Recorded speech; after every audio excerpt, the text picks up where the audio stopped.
So these are my second round last 16 predictions for the PDC World Masters, which is obviously currently underway now. Obviously with Damon Heta versus Chris Dobey. My prediction for that game between Damon Heta, the Conqueror, of Michael van Duren. He didn't play well against Van Duren. Van Duren was way off it, but Damon Heta, not his fault that Van Duren didn't play well. Chris Dobey put in a good performance. Then Jermaine Wattimena winning 3-0. I wasn't just under 100 Chris Dobey, so sorry performance. And for me, I think Chris Dobey beats Damon Heta because Damon Heta can't seem to win back-to-back games, can he? And whenever someone knocks out a big player, they always tend to get knocked out in the next game. So my prediction is 4-2 to Chris Dobey. So other games, Hugh Hitler versus Ross Smith. Hugh Hitler, of course, survived a match start against Mike Decker, didn't he? Against Mike Decker, which was, a bit unusual, wasn't it? Bit unusual. To be struggling against Mike Decker. Obviously, Mike Decker is a former major winner, but how can Mike Decker perform like that and then lose to David Munya in the World Championship? And he was one dart away from knocking out the best player in the world. He's a strange player to predict, isn't he? Mike Decker, isn't he? Survived the match start, and I think that's his final stare now at the tournament. And we all know what happens when they survive a stare. They always tend to go on to win the tournament or go on the one to the final. So I'm going to go for Yetta to win 4-1 against Ross Smith. Ross Smith defeating Jimmy Van Schie 3-1. Jimmy Van Schie had darts, didn't he? Had darts at a double. But it's a learning curve for Jimmy because it was his PT debut as well. Rob Watts versus Josh Watt. That'll be a good game, actually. That will be a good game. Rob Watts put in a very good performance against Wayne Searle, 3-1. While Josh Watt obviously defeated Connor Stutt 3-1. And I think Rob Watts always turns up though, doesn't he? Rob Watts seems to turn up for these games, doesn't he? But I do think Josh Watt will exit though. I'm going to go for a 4-3 win for Josh Watt.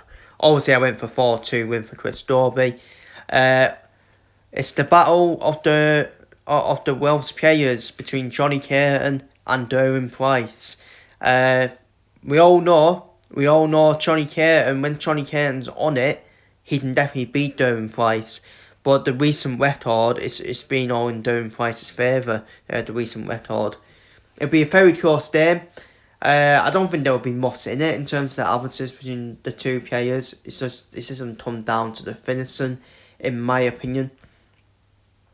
And I'm done for Derwin Price to win 4-2 against Johnny Curtin. Derwin Price put in a very good performance against James Hurrell. Johnny Curtin defeating Wrestle 9, and once again Wrestle 9 not showing his potential on TV, because we all know he's better than that. Up next, number 2 seed Luke Humphries versus Luke Woodhouse. Both players put in good performances in the first round games. Humphries defeating Dave Chisnell 3-1, while Woodhouse putting in an impressive 3-0 win over Martin Schindler, averaging 108 Luke Woodhouse. What did I say? For the last 2 years about Luke Woodhouse? I did say, watch out for Woodhouse. He is one of the players to look out for, especially when he's averaging like that as well. He's getting better and better, Woodhouse, as well. And you know what? He's got a chance today. He's got a chance of knocking Humphries out if he plays like that. The problem is, will Woodhouse play like that though? I'm just not sure if he will back it up. But it's going to be, I actually think it's going to be a close game. I think it'll be a last set decider. And I'm going to go for Humphries to win 4-3 against Woodhouse. I think Woodhouse will push him all the way. Up next, Stephen Bunting versus Danny Noppert. Obviously, Stephen Bunting's been getting criticism about about being in the Premier League. But obviously he's came out now, Bunting, and he has been struggling in terms with personal life, so this is sad to hear for Bunting. Obviously Bunting did get the win against Jeffrey de Graaf, while Danny Noppert got the win over Darryl Durney. And for me, I'm going to go for Danny Noppert in this one. I think Danny Noppert is the better player, and I think Danny Noppert will win 4-2 against Stephen Bunting. Cian van Veen versus Nathan Aspinall. This will be a very good game. Aspinall will always make it a battle against anyone. Nathan Aspinall. Cian van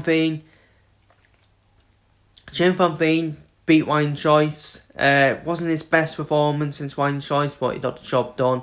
He definitely needs to up his game, Cian van Veen. Up his level, especially against Nathan Aspinall as well. And but I do think Cian van Veen will win, and I think he'll win 4-2. And finally, Darry Anderson versus James Wade. I actually think that's the standout tie of the last 16 for me, because I think people are 50-50 with that game. They don't know where it's going to go. It's definitely a set decider for me.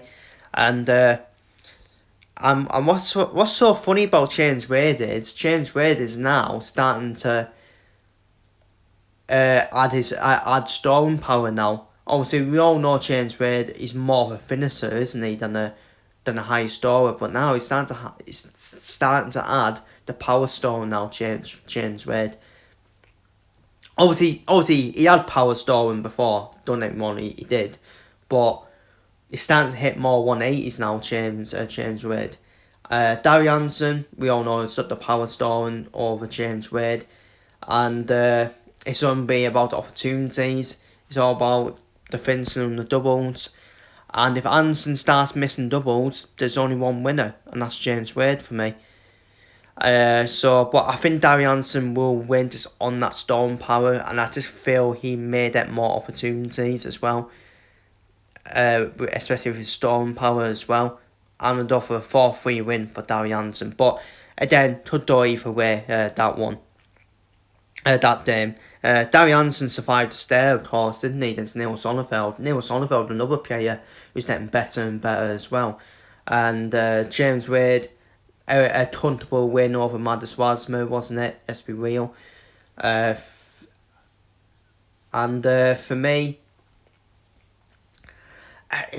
it can go either way, that one, but I'm going to go for a 4-3 win for Darry Anderson in that one. So they're my second round, that's 16 predictions for the PDC World Masters, and I will be back tomorrow with just the quarterfinal predictions because I won't have time to do semi-finals and finals, so stay tuned for that.